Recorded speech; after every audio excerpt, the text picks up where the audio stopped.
नमस्कार दोस्तों, आज हम बात करने जा रहे हैं एक ऐसे व्यक्तित्व की जिन्होंने पूरी दुनिया में आध्यात्मिकता और धर्म की परिभाषा को ही बदल दिया। एक ऐसे विचारक जो विवादों से घिरे रहे लेकिन लाखों लोगों के जीवन को प्रभावित किया। जी हाँ, हम बात कर रहे हैं रजनीश चंद्र मोहन जी की, जिन्हें दुनिया ओशो के नाम से जानती है।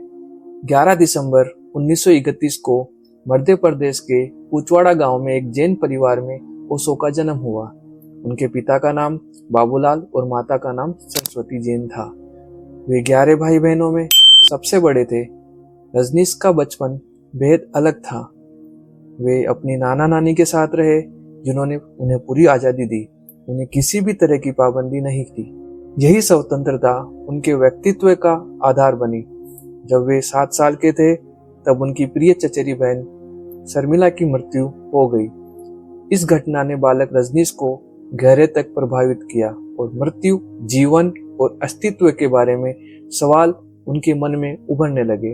वो सब बचपन से ही असाधारण, बुद्धिमान और विद्रोही थे।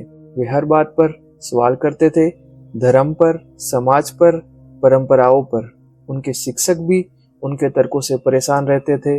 उन्होंने जबलपुर के हितकारिणी कॉलेज से दर्शन शास्त्र में स्नातक किया और फिर सागर विश्वविद्यालय से दर्शन शास्त्र में एमए की डिग्री हासिल की।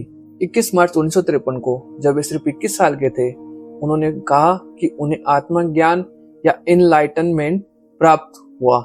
मोलश्री के एक पेड़ के नीचे ध्यान करते समय उन्हें यह अनुभव हुआ। इस अनुभव के बाद उनका जीवन पूरी तरह बदल गया। 1960 के दशक में ओशो जबलपुर विश्वविद्यालय में दर्शन शास्त्र के प्रोफेसर बन गए, लेकिन उनकी शिक्षण शैली पारंपरिक नहीं थी। वे खुलकर हर विषय पर बोलते थे। सेक्स, धर्म, राजनीति, समाज कुछ भी वर्जित नहीं था। 1966 में उन्होंने प्रोफेसर की नौकरी छोड़ दी और पूरे भारत में घूम घूम कर व्याख्यान देने लगे। उनके व्याख्यान सनसनीखेज होते थे। वे पारंपरिक, धर्म, महात्मा गांधी, समाजवाद सबकी आलोचना करते थे। 1968 में उन्होंने सेक्स से समाधि तक शीर्षक से व्याख्यान दिए। इन व्याख्यानों ने तहलका मचा दिया। उन्होंने कहा, सेक्स को दबाया नहीं जाना चाहिए बल्कि समझा जाना चाहिए। इससे वे सेक्स गुरु के नाम से भी जाने गए। हालांकि यह उनकी शिक्षाओं का एक सिर्फ छोटा सा हिस्सा था। 1974 में ओशो ने पूना में अपना आश्रम स्थापित किया। ये जल्द ही दुनिया भर के साधकों का केंद्र बन गया। पश्चिमी देशों से हजारों लोग उनके पास आने लगे। ओशो ने पारंपरिक ध्यान विधियों को आधुनिक युग के लिए नया रूप दिया। उनकी डायनामिक मेडिटेशन तकनीक बेहद लोकप्रिय हुई। इससे नाचना, चिल्लाना, फिर गहन शांति में उतरना शामिल था। उन्होंने नियो संन्यास की अवधारणा दी, जहां लोग सन्यासी बन सकते थे लेकिन दुनिया को छोड़े बिना। उनके सन्यासी नारंगी या लाल कपड़े पहनते थे और माला धारण करते थे। इस दौरान उन्हें अपने शिष्य भगवान श्री रजनीश कहने लगे। उनके शिष्यों का मानना था कि ओशो एक साधारण गुरु नहीं बल्कि पूर्ण रूप से जागृत और आत्मज्ञानी व्यक्तित्व है। धीरे धीरे ओशो ने इस उपाधि को स्वीकार कर लिया और वे भगवान श्री रजनीश के नाम से जाने जाने लगे। उनका कहना था कि यह उपाधि भक्ति और श्रद्धा का प्रतीक है, लेकिन इस उपाधि ने उन्हें और अधिक विवादास्पद बना दिया। भारतीय समाज में किसी जीवित व्यक्ति को भगवान कहना बहुत बड़ी बात मानी जाती थी। इससे उनकी आलोचना भी बढ़ी। हालांकि बाद में 1989 में उन्होंने ये उपाधि छोड़ दी और खुद को सिर्फ ओशो कहलवाना पसंद किया। दोस्तों, अगर आपको ये जानकारी पसंद आ रही है तो लाइक, शेयर और हमारे चैनल को सब्सक्राइब करना बिल्कुल ना भूलें। 1981 में ओशो अचानक अमेरिका चले गए। ओरेगोन राज्य में 64,000 एकड़ जमीन पर रजनीशपुरम नाम का शहर बसाया। यह एक अनोखा प्रयोग था, एक आध्यात्मिक कम्यून जो खुद एक शहर था। इस दौरान ओशो को 93 रोल्स रॉयस कारों का संग्रह था जो उनके शिष्यों ने भेंट की थी। हर दिन एक अलग कार में वे ड्राइव बाइक के लिए निकलते थे। ये विलासिता उनकी आलोचना का बड़ा कारण बनी। इस दौरान उनकी निजी सचिव मां आनंद शिला ने आश्रम का प्रबंधन संभाला, लेकिन 1985 में बड़े विवाद हुए। शीला और उनके साथियों पर गंभीर आरोप लगे, जहर फैलाना, हत्या की साजिश, वायर टेपिंग आदि। ओशो ने शीला पर आरोप लगाए और वह भाग गई। अक्टूबर 1985 में ओशो को इमिग्रेशन कानून के उल्लंघन के आरोप में गिरफ्तार किया। उन्हें 10 साल की सशर्त जमानत दी गई और $4 लाख जुर्माना लगाया गया।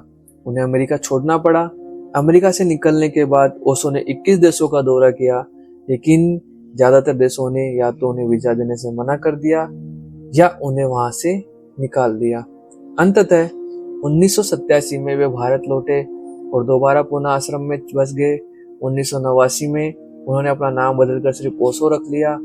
ओशो एक जापानी शब्द है जिसका अर्थ है आचार्य या आदरणीय गुरु।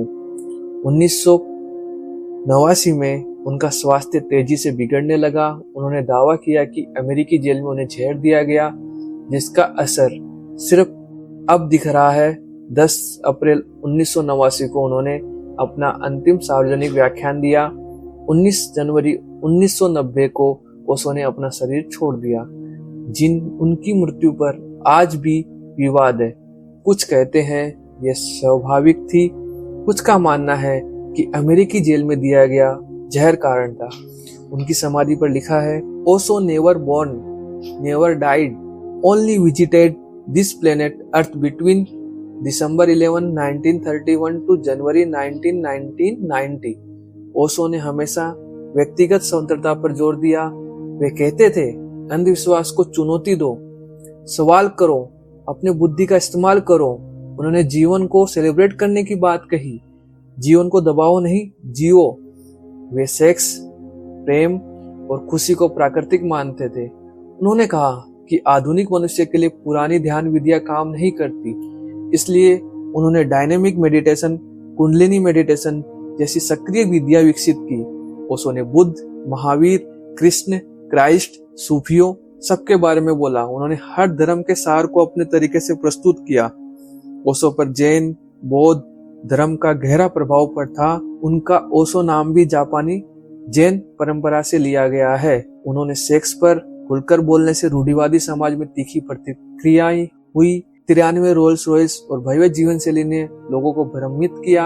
एक आध्यात्मिक गुरु और इतनी विलासिता। अमेरिका के कम्यून में हुई घटनाओं, जहर फैलाना, भागने की साजिश, इन सब ने ओशो की छवि को काफी धूमिल किया।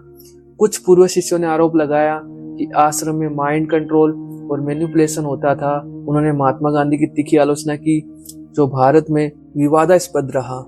आज पुणे में ओशो का आश्रम ओशो इंटरनेशनल मेडिटेशन रिसोर्ट के नाम से दुनिया भर से लोगों को आकर्षित करता है। ओशो के व्याख्यानों को 600 से अधिक पुस्तकों में संकलित किया गया है।